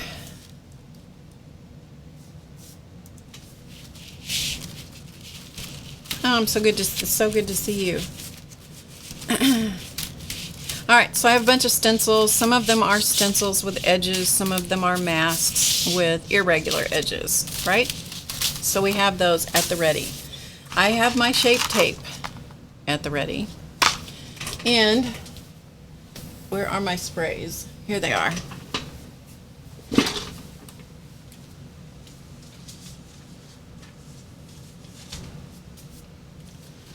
And I have a bunch of sprays, and these are made using a fabric dye spray.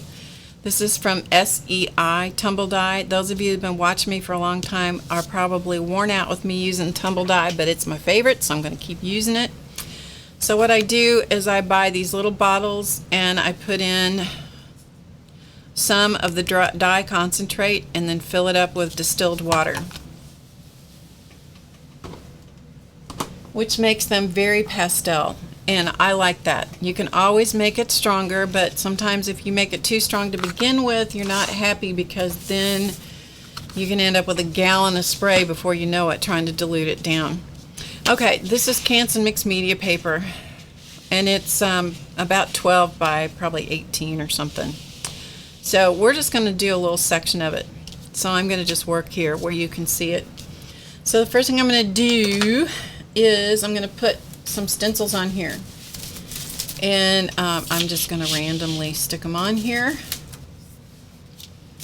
I'm going to try to have the words the right way around so that I can read them, because that's always good if you can read them.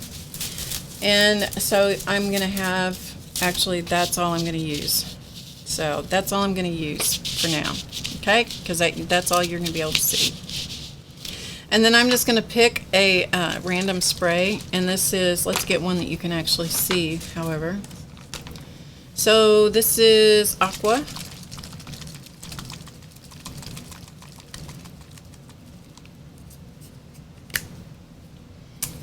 Okay, so this is Aqua. And I try to wipe off the nozzle, but I'm not always very good at remembering that. This is Jade, so we'll see if Aqua and Jade are different.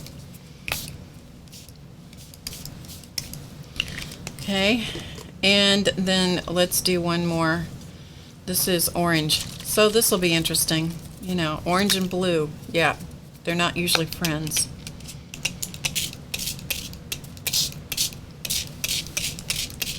Okay, and that sprayer doesn't work with the bean, and so, oh well, we wish it did, but it doesn't, so there you go. All right, then I'm going to use a couple of paper towels, and then just soak up.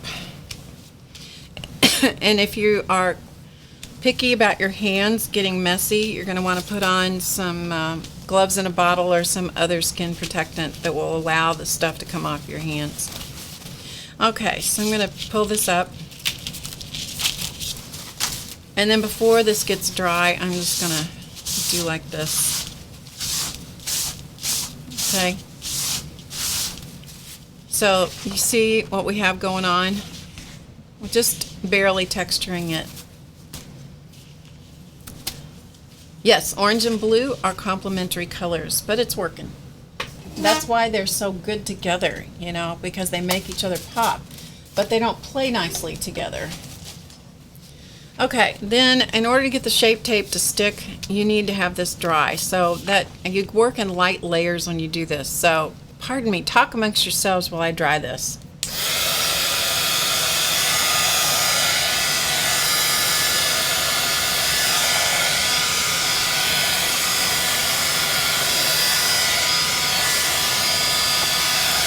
And I'll be rushing this process just so you really don't want to rush it. You really want to do this, take the time. But if you do this in light layers, it will dry much more quickly.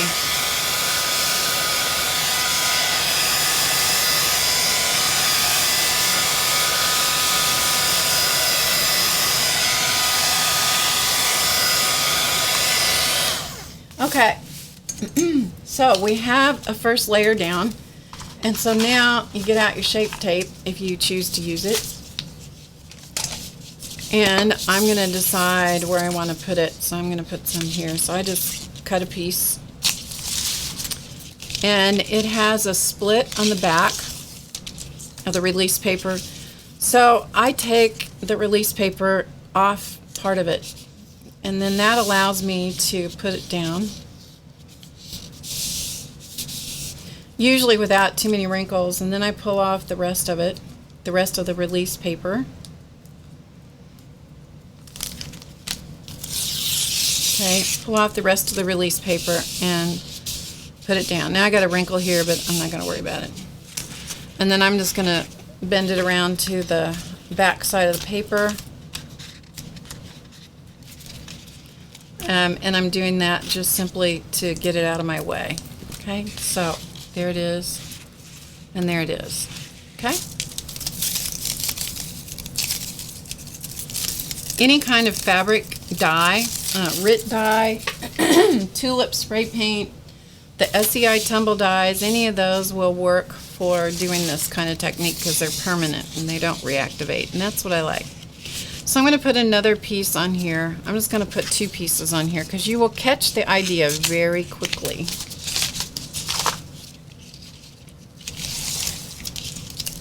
The secret to this, in my opinion, is to work in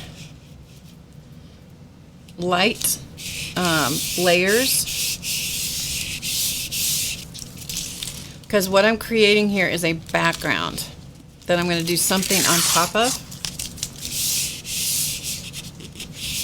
You do want to burnish it down. If you want to maintain the shape, you do want to burnish it down and take more time than I'm taking. And I like to go edge to edge on my paper, so edge to edge. And this is not so good up here. Ideally, I would have it go off, clear off the edge, but I didn't, so there you go. Okay, so now I'm going to use my same batch of stencils I got going on. I have a collection here, so I'm just going to put some stencils down, and I'm just going to stick them on here, and we're going to call that good. Okay, so I'm going to just stick them on here. Now I'm going to spray again. Okay, spray again.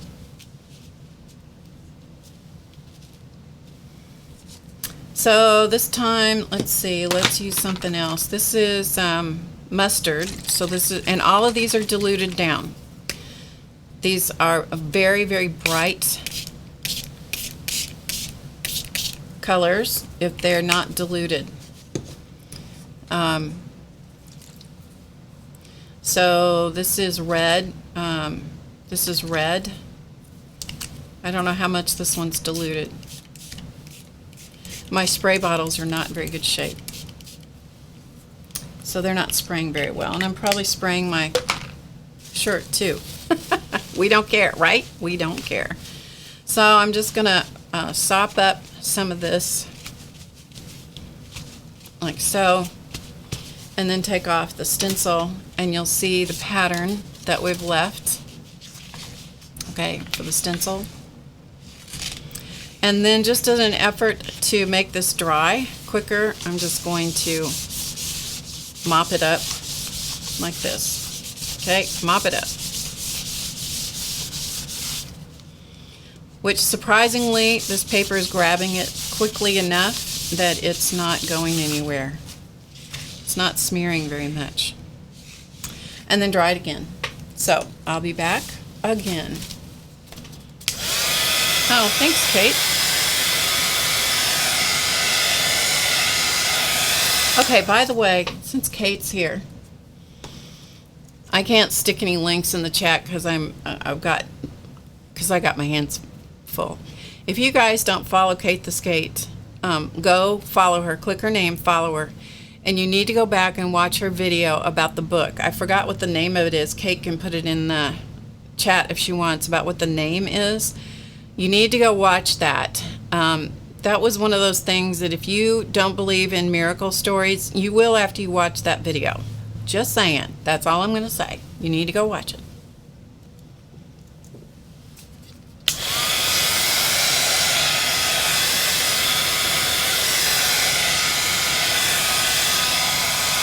It is one of those videos that will make chills run up and down your spine.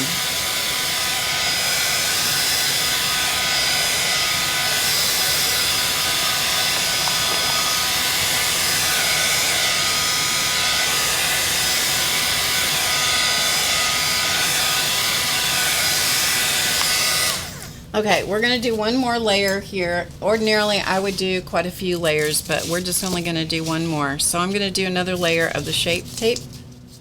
So I'm going to pick another section, and I'm going to make it about this long.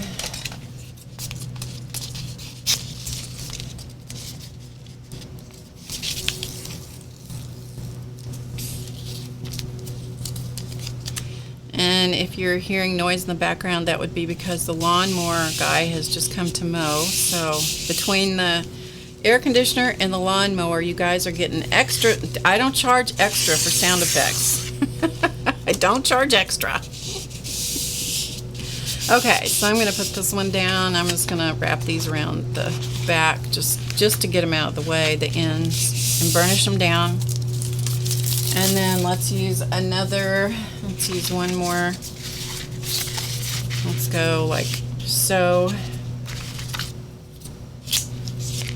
And this is going to be my last layer. Ordinarily, I would do several layers, but this is going to be my last layer.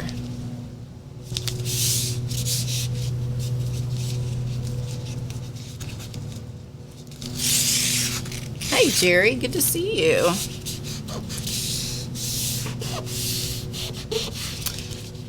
All right, so more shape tape, burnish it down. You can be very meticulous and not have any,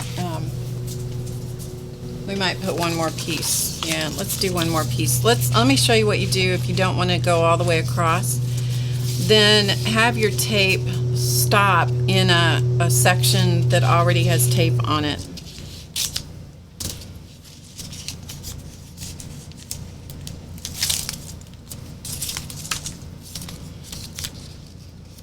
And let it run off the page. I like that the best, rather than having it end in a squared off end in the middle of the page. Okay, so we're going to call that good. And now we're going to put down some stencils again, and let's spray it one more time. Alright, so because I like polka dots, now he's right outside my window, so sorry you guys. That's just the way it is. That's just the way it is. Okay, some more dots. Let's avoid those dots. Let's not line up with those dots. And let's use, I have a zigzag pattern that I love, a chevron pattern rather. I love this one. So we're going to use that, and then we'll just avoid the bottom edge. We'll avoid the bottom edge down here because the stencil doesn't go all the way on this one side. Or maybe I'll stick the mask down there just so in case it does, we'll have a little something hanging off the bottom. And you can overlap your stencils too, of course. Alright, now you can just pick another color. So this is lime and mint, so I combined these, and this is blueberry, so we'll use these two. Okay, so here we go. This is looking suspiciously like an Easter egg today. We may have to add a little walnut here in a minute.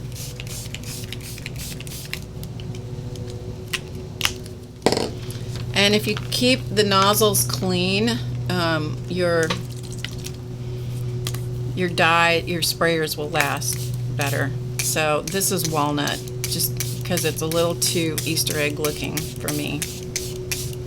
Okay, I'm not taking the time to wash off all those, or wipe off my nozzles, so they'll probably all clog on me, and oh well.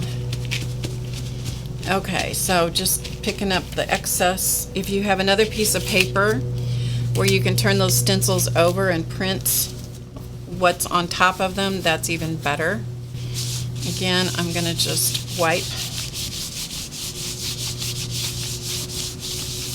that, and if you don't want it to have so much white background, you can come in and you can spray something else over the top of it. We're going to call it good, okay? Because I don't want to keep you here all day and all night. Get rid of my stencils, get them out of the way. And we're going to dry it again.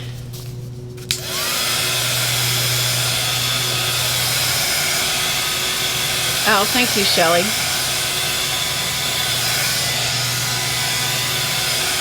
Shelly Crafting Mamas is involved in that video, so that's why you want why she knows what it is. Again, I apologize for the lawnmower that's outside, but it can't be any worse than a heat gun.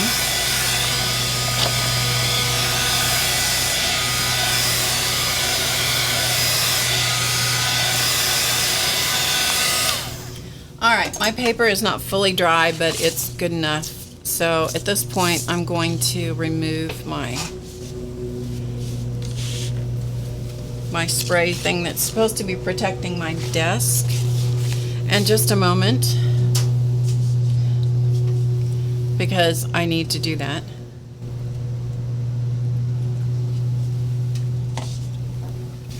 Okay, break's over. And now you want to carefully remove your shape tape. And by carefully, I mean peel it back away from the paper. And this tape is done for, so don't try and save it. So go slowly so that you don't rip the surface of your paper. And so what you're going to be seeing, hopefully, is a reveal of the pattern that it has protected. And I've done this lightly on purpose, and you'll see why in a minute. So I have not used heavy-duty spray application.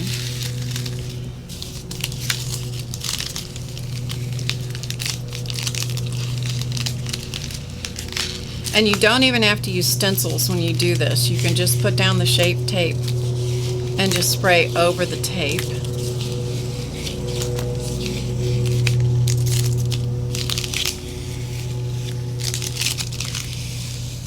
And some places you're going to see it, it's going to be much more pronounced than other places.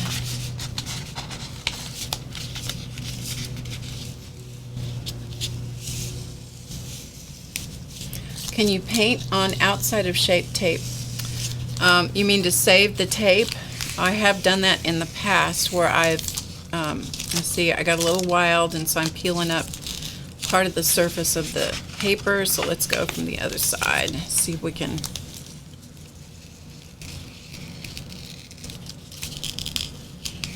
Yeah, so I peeled up a little bit of the paper there. Okay, so do you see the shape tape, how it has protected what was below it? So as you do this over and over and over, you know, with more layers of shape tape and progressively darker sprays, if you want them to be darker, you'll have more and more pattern revealed. You can actually mask off, you can start out with just a light layer of your color to begin with. Let that dry, just a very little bit of color. Then put down your first layer of shape tape and then start doing stencils. I mean, I'm just showing you an idea, okay? All right, so what do you do with this? Well, you can do anything you want. How's that for an idea? You can immediately start doodling on it. You can add more mixed media stuff to it. You can collage tissue paper or napkins over the top of it to make a mixed media paper for something else. You can just keep it like this and use it like this, or you can use it as a background, which is what I've done here. I've used it as a background for my adding mandalas onto it. Okay. So here you will see one and I'm going to cut this up or tear it up or something later. Okay. Hi, Kim. So this one's not been done, and these are all in various stages of completion. But what you're going to see in the background is you're going to see the same process. See the shape tape here? Goes here. There's another big section of it that comes up here. And there's more sections of it, but those are the two that are the most obvious, right? And here's another one of the mandalas. So I'm just giving you a look at how I'm using this big, humongous piece of paper. Hey, Miko. Oh, thank you. Good to see you, Miko. So here are more of the mandalas. Okay, so the question then is how I got these on here, right? Because I'm not about to sit there and draw that. This is from one of the patterns in one of the books. I'm not going to sit here and draw this. I'm going to figure out a way to get it on here like this. So, and that's permanent because the sprays in the background are permanent. And now I want to have this be permanent. So this is what I used, was I turned those designs into screen prints. And I have two of them. So here is one. So this is a screen print of this exact mandala. So this is a screen print made from a thermofax, using a thermofax machine or a transparency maker.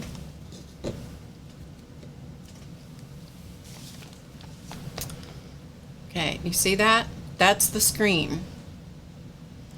So this screen was burned using the design, one of the mandalas, and a thermofax machine. And so if you know somebody that's a tattoo artist, they will probably have one.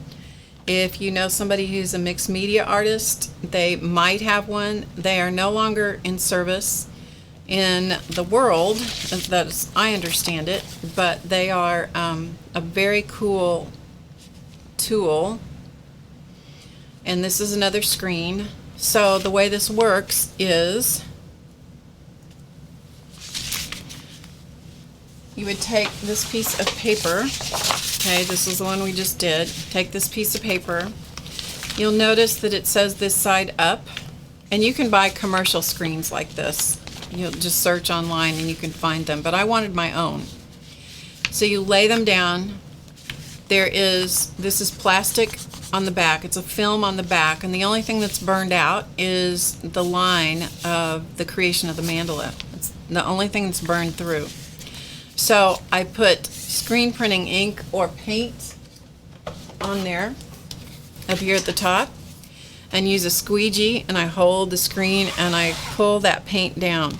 So the paint will look like it's filled the whole thing, and you go, oh no, I've ruined it. No, you haven't, because the only thing that's gone through is where the lines have been burned out, and that is what creates the design right here. So this is paint or screen printing ink, and it's flat.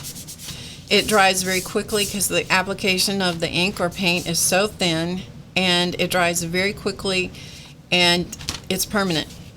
And so then I can just go right in there. Hi, Dania.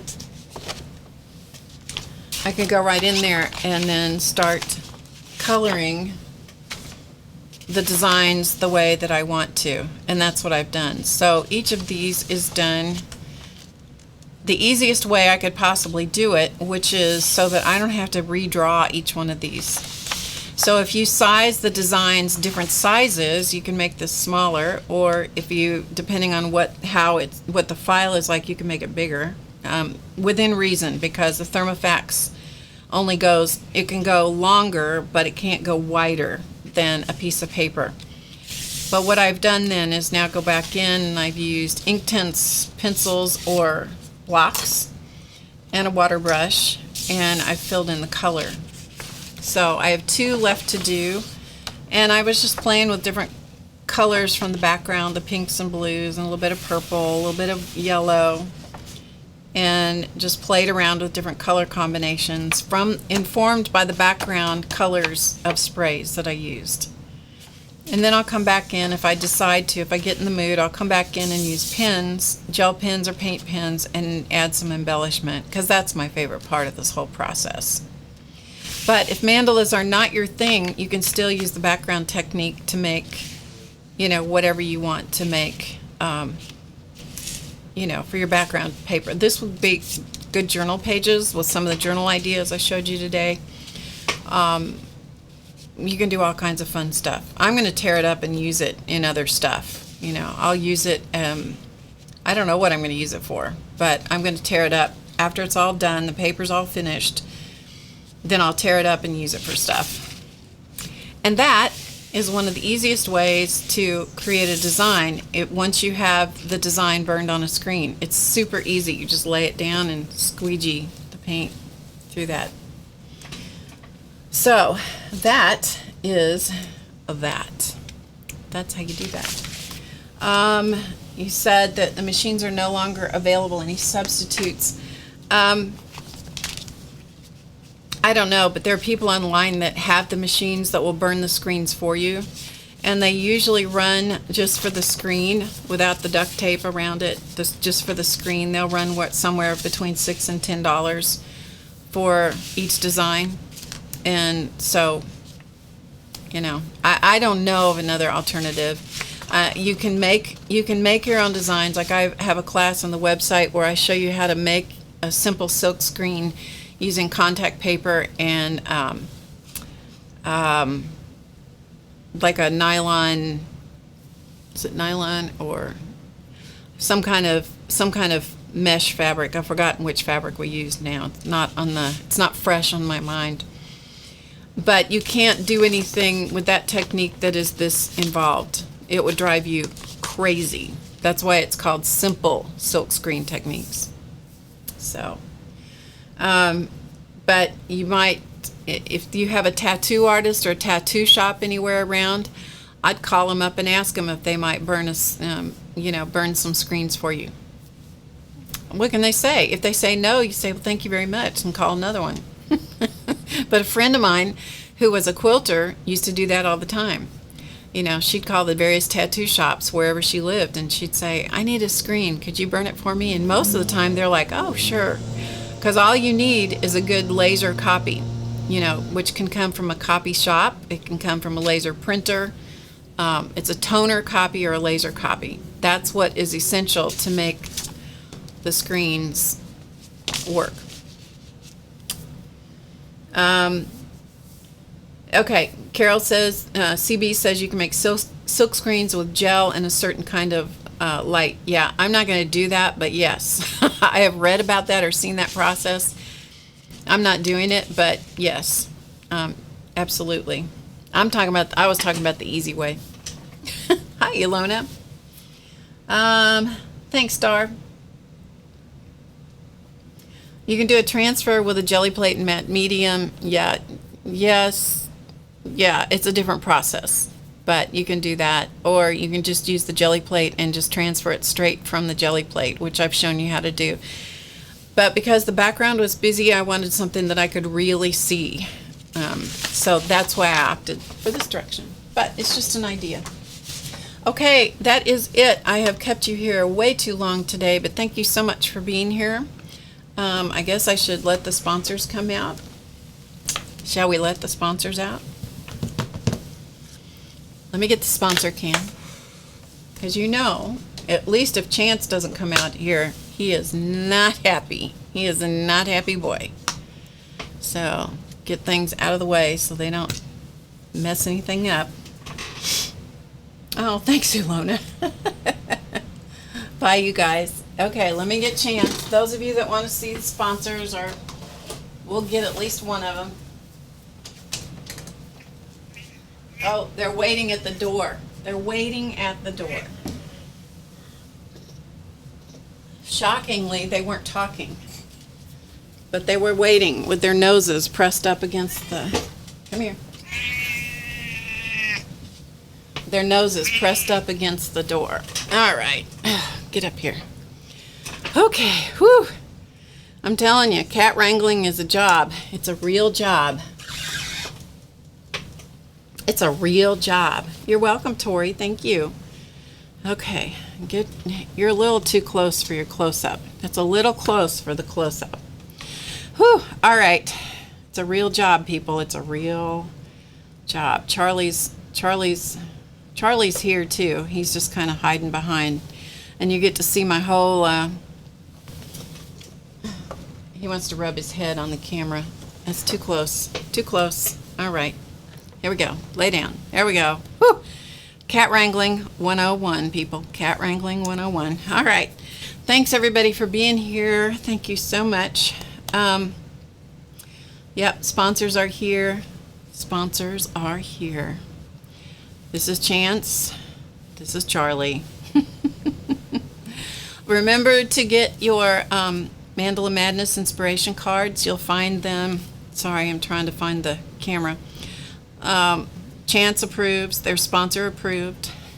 You'll find the link in the description box below the video.